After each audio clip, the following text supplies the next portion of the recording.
ইংরেজিতে সেন্টেন্স ঘুরিয়ে লিখতে আমাদের অনেক জায়গায় ব্যবহার করার প্রয়োজন পড়ে ট্রান্সলেশন করার জন্য। এগুলোকে ভয়েস চেঞ্জের মাধ্যমে ঘুরিয়ে লিখতে হয়, মানে এটা প্যাসিভ ভয়েসে লিখতে হয় বেশিরভাগ ক্ষেত্রেই। এই ধরনের সেন্টেন্সকে ঘুরিয়ে লেখা বা প্যাসিভে লেখাটা অনেক কিছু লিখতে ট্রান্সলেশন করতে আমাদেরকে ব্যবহার করতে হয়। যেমন নোটিশ লেখা হতে পারে, প্রসেস লেখা হতে পারে ইত্যাদি। এবং স্কুল কলেজের ছাত্রছাত্রীদের তো এ ধরনের নোটিশ বা প্রসেসিং লেখা বা এ ধরনের সেন্টেন্স ব্যবহার কিন্তু তাদেরকে অনেক জায়গাতেই করতে হয়। তাই এই জিনিসগুলো শিখে নেওয়াটাও অত্যন্ত জরুরি যে সেন্টেন্সকে কীভাবে ঘুরিয়ে ব্যবহার করতে হবে। সেরকমই বেশ কিছু ট্রান্সলেশন আজকে দেওয়া হলো ব্যাখ্যা করে।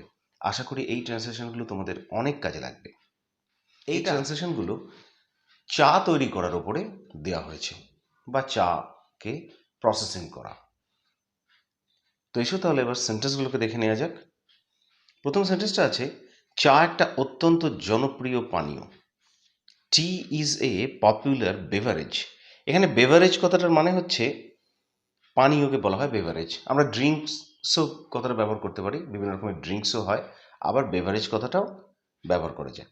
তো এখানে বেভারেজটাই বলা হলো, তাহলে tea is a popular beverage. Popular মানে হচ্ছে জনপ্রিয়, চা হচ্ছে একটা জনপ্রিয় পানীয়।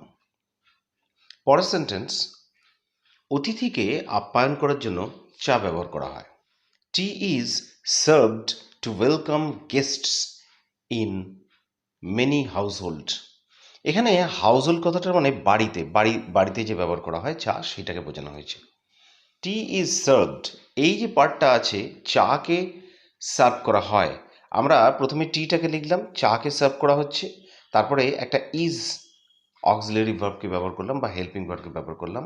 যেহেতু এটা সিম্পল প্রেজেন্ট টেন্সে আছে বা প্রেজেন্ট ইনডেফিনিট টেন্সে আছে, সেহেতু আমরা একটা ইজ দিলাম এখানে, মানে বি ভার্বকে, মানে এখানে হেল্পিং ভার্ব হিসেবে একটা বি ভার্বকে যোগ করা হলো, ইজ। টি ইজ সার্ভড, আর এই সার্ভড কথাটা হচ্ছে ভার্বের মেইন পার্ট। এটা হচ্ছে এখানে মেইন ভার্ব সার্ভটা। তাহলে টি ইজ সার্ভড, সার্ভের পাস্ট পার্টিসিপল হচ্ছে সার্ভড, আমরা ডি যোগ করে করেছি। Tea is served to welcome. To welcome মানে হচ্ছে, ওয়েলকামটা এখানে কিন্তু একটা ভার্ব হিসেবে ব্যবহার করা হয়েছে, মানে অভ্যর্থনা করা বা তাদেরকে আপ্যায়ন করা। তাহলে টু ওয়েলকাম মানে করতে, কাকে না, গেস্টকে, গেস্টকে ওয়েলকাম করতে, ইন মেনি হাউসহোল্ড, অনেক বাড়িতে। তাহলে পুরো ব্যাপারটা দাঁড়ালো, tea is served to welcome guests in many household, অনেক বাড়িতেই চা দিয়ে অতিথিদেরকে আপ্যায়ন করা হয়। চা কয়েকটি ধাপে তৈরি করা হয়।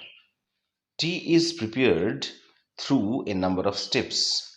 এখানেও একইভাবে টি ইজ প্রিপেয়ার্ড মানে চাকে তৈরি করা হয়, প্রিপেয়ার মানে তৈরি করা, ইজটা হচ্ছে অক্সিলারি ভার্ব আর প্রিপেয়ারটা হচ্ছে মেইন ভার্ব।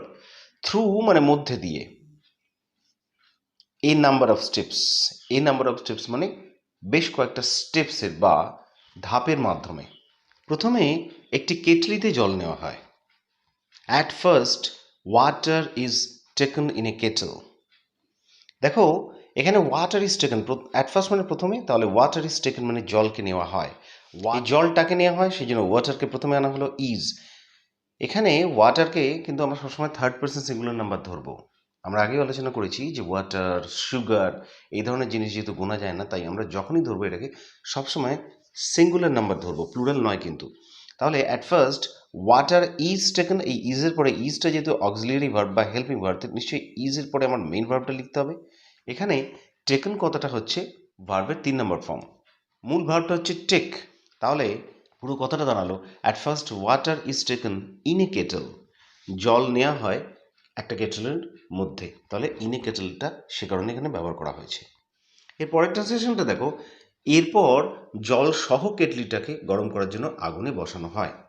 দেখো, after that the kettle along with the water is put on fire for boiling. এখানে এই যে সেন্টেন্স আছে, এর মধ্যে the kettle along with the water, এই অ্যালং উইথ কথাটা তোমরা ব্যবহার করতে পারো। অ্যালং উইথ কথাটা মানে হচ্ছে কিছুর সাথে, তাহলে কেটলটা জল সমেত এখানে বোঝানো হচ্ছে। The kettle along with water, জল সমেত, ইজ পুট, এই যে ইজটা এখানে কিন্তু হেল্পিং ভার্ব আর পুটটা হচ্ছে মেইন ভার্ব। পুটের 3টে ফর্ম একই হয়, সে কারণেই ইজের পরে এর থার্ড ফর্মটা পুটই বসে গেছে। অন ফায়ার, আগুনের মধ্যে এটাকে বলা হলো, ফর বয়েলিং, ফর মানে জন্য আমরা জানি, বয়েলিং কথাটা মানে হচ্ছে ফোটানো। আমরা ফরের পরে যখন ভার্ব ইউজ করবো তখন সবসময় ফরের পরে একটা ভার্বের সাথে আইএনজি যোগ করব। এখানে ফোটানো ভার্ব হিসেবে কথাটা ব্যবহার হচ্ছে, বয়েল হচ্ছে ফোটানো, সে কারণে এখানে বয়েলের সাথে আইএনজি যোগ করা হলো। তাহলে পুরো কথাটা হলো, after that the kettle along with water is put on fire for boiling. কেটলটাকে জল সমেত আগুনের মধ্যে রাখা হয় ফোটানোর জন্য। 2 মিনিট পর চা পাতা, দুধ এবং চিনি জলের মধ্যে ঢালা হয়। এখানে ঢালা হয় দেওয়া অর্থে ব্যবহার করা হচ্ছে, মানে এইগুলোকে অ্যাড করা হয় বা দেওয়া হয়। তাহলে সেন্টেন্সটা এভাবে হতে পারে, after 2 minutes tea leaves, milk and sugar are added to the water. এখানে আফটার 2 মিনিটস মানে হচ্ছে 2 মিনিট পরে এই জিনিসগুলোকে অ্যাড করা হচ্ছে। টি লিভস আছে, মিল্ক আছে, সুগার আছে, এগুলো একত্রে আর অনেকে আছে বলে এগুলোকে আর ব্যবহার করা হলো। এখানে একটা বি ভার্ব ইউজ করা হলো, তাই ইজের জায়গায় আর ব্যবহার করা হলো। আর অ্যাড, অ্যাড মানে হচ্ছে যোগ করা বা দেওয়া। এই অ্যাডের থার্ড ফর্মটা ব্যবহার করা হয়েছে।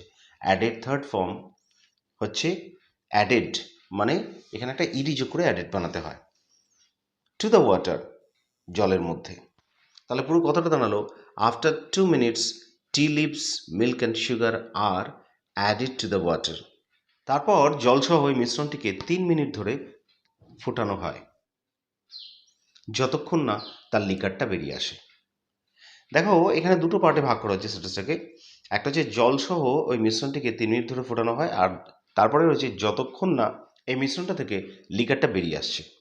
তাহলে সেটা এইভাবে আমরা লিখব, then the water with other ingredients is boiled for 3 minutes until the liquor comes out. দেখো এখানে দিয়েছে একটা পার্টে আমাদের লেখা হয়েছে the water with other ingredients is boiled. এই যে জলটাকে ফোটানো হচ্ছে, অন্যান্য ইনগ্রেডিয়েন্টস মানে হচ্ছে উপাদান। এখানে এই যে উপাদানগুলো চিনি, দুধ, চা পাতা ইত্যাদি যে উপাদানগুলো সেগুলো এখানে বোঝানো হচ্ছে, সেইগুলো একসাথে নিয়ে 3 মিনিট ধরে ফোটানো হয়। এখানে ফর 3 মিনিটস মানে 3 মিনিট ধরে, until the liquor comes out, এই একটা পার্ট আছে, যতক্ষণ না লিকারটা বেরিয়ে আসে। আনটিল মানে যতক্ষণ না, আমরা ব্যবহার করে দিয়েছি একটাই কথা এখানে। তারপরে লিখেছি দ্য লিকার কামস আউট। আচ্ছা, একটা জিনিস তোমরা মনে রাখবে, এখানে কামস আউট কথাটা কেন ব্যবহার করা হলো, তার কারণ হচ্ছে লিকার। এই যে লিকার কথাটা, এই লিকার কথাটাকে আমরা একটা থার্ড পার্সন সিঙ্গুলার নাম্বার হিসেবে ধরেছি। আমরা জানি যে এই ধরনের জিনিসগুলো আমাদেরকে থার্ড পার্সন সিঙ্গুলার নাম্বার ধরতে হয়। তাহলে দ্য লিকার কামস আউট, যতক্ষণ না লিকারটা বেরিয়ে আসছে। কাম আউট এই কথাটার মানে হচ্ছে বেরিয়ে আসা। এখানে সেন্টেন্সটা ব্যবহার হলো দ্য লিকার কামস আউট, মানে লিকারটা বেরিয়ে আসে। পুরো সেন্টেন্সটা দুটো ভাগে এখানে লেখা হচ্ছে, ঠিক যেমন আছে এটা বাংলায়। Then the water with the ingredients is boiled for 3 minutes until the liquor comes out. এই যে পরের পার্টটা, এখানে সাবজেক্ট হচ্ছে লিকার আর ভার্ব হচ্ছে কাম আউট এই পার্টটাতে। তারপর মিশ্রণটি ছাঁকনি দিয়ে কাপে ঢালা হয়। Then the mixture is poured through a strainer into cups. দেখো এই মিক্সচারটাকে ঢালা হচ্ছে, তাই এখানে এই ইজটা হচ্ছে একটা হেল্পিং ভার্ব, আর pour, P O U R pour কথাটা মানে ঢালা, এর সাথে ইডি যোগ করে ভার্বের থার্ড ফর্ম ব্যবহার করা হয়েছে। তাহলে then the mixture is poured through মানে মধ্যে দিয়ে, কিসের মধ্যে দিয়ে, through a strainer into cups. এক জায়গা থেকে আরেক জায়গায় ঢালা হচ্ছে, চলন্ত জিনিস বোঝাচ্ছে বলে সেখানে ইন্টু ব্যবহার করা হলো। তাহলে একটা স্ট্রেনারের মধ্যে দিয়ে এগুলো কাপে এই চাটাকে বা মিশ্রণটাকে ঢালা হলো। এবারে বোঝা গেল আমাদের যে চাটা প্রিপারেশন হয়ে গেছে। এরপরে লাস্ট ধাপ, সবশেষে গরম চা পরিবেশন করা হয়। এই করা হয় এটা ভয়েসে আছে, সেটা এভাবে হবে, finally hot tea is served. এখানে দেখো চাকে সার্ভ করা হচ্ছে বা পরিবেশন করা হচ্ছে, সেই জন্য হট টি ইজ সার্ভড। এখানে ইজ হচ্ছে হেল্পিং ভার্ব, আর ঠিক একইভাবে সার্ভ, এসিআরভি ই সার্ভ, এইটার সাথে একটা ডি যোগ করে আমরা এই ভার্বটার থার্ড ফর্মটা পেয়েছি, অর্থাৎ পাস্ট পার্টিসিপল ফর্মটা। তাই এইভাবে লেখা হলো, finally hot tea is served, সবশেষে গরম চা পরিবেশন করা হয়। তো স্টুডেন্টসরা আজকের ক্লাসটা ছিল এই অবধি। আশা করি এতগুলো এক্সাম্পল দিয়ে এবং সেন্টেন্সগুলো দেখিয়ে তোমরা প্রসেসিং লেখা বা ভয়েসে সেন্টেন্সকে লেখার বেশ কিছুটা আইডিয়া তোমাদের ক্লিয়ার হয়েছে। পরবর্তীকালে এ ধরনের আরও আলোচনার সাথে সাথে তোমাদের জ্ঞান আরও বেড়ে যাবে এবং তোমরা আরও ভালোভাবে ইংলিশকে ইউজ করতে পারবে। আজকের মতো এখানেই শেষ করলাম, দেখা হচ্ছে আবার নেক্সট ক্লাসে। তোমাদেরই সাথে তোমাদেরই পছন্দের কোনো একটা ভিডিও নিয়ে। Thank you.